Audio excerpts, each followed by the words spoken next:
അസ്സലാമു അലൈക്കും വറഹ്മത്തുള്ളാഹി. സ്നേഹമുള്ളവരെ, Jeddah Indian Islamic centre October 3 വെള്ളിയാഴ്ച അഹമ്മദ് അനസ് മൗലവിയുടെ നേതൃത്വത്തിൽ ഖുർആൻ പഠിതാക്കളുടെ ഒരു സംഗമം സംഘടിപ്പിക്കുകയാണ്. കുടുംബസമേതം ഖുർആൻ പഠനം എന്നുള്ളതാണ് അതിൻ്റെ തത്വം.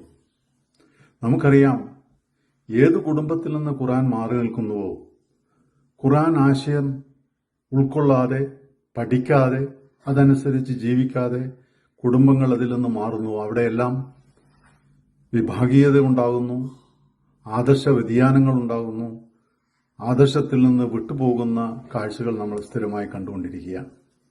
സമാധാന അന്തരീക്ഷത്തിലൂടെ കുടുംബത്തെ നയിക്കാൻ ഖുർആൻ മാത്രമാണ് പരിഹാരമെന്ന് മനസ്സിലാക്കിയ നമ്മൾ കൂടുതൽ ഖുർആനിലേക്ക് അടുപ്പിക്കുക എന്നുള്ള തത്വമാണ് ഇവിടെ പ്രയോഗവൽക്കരിക്കാൻ വേണ്ടി ശ്രമിക്കുന്നത്. ഖുർആന്റെ പഠിതാക്കളാകുകയും ഈ സമ്മേളനത്തിൽ ആദ്യാന്തം ഉൾക്കൊള്ളുകയും അതിൽ പങ്കാളികളാകുകയും അതിന്റെ പ്രചാരകരാകുകയും ചെയ്യുവാൻ എന്നെയും നിങ്ങളെയും ഓർമ്മിപ്പിക്കുകയാണ്. അള്ളാഹു അനുഗ്രഹിക്കട്ടെ. അസ്സലാമു അലൈക്കും വറഹ്മത്തുള്ളാഹി.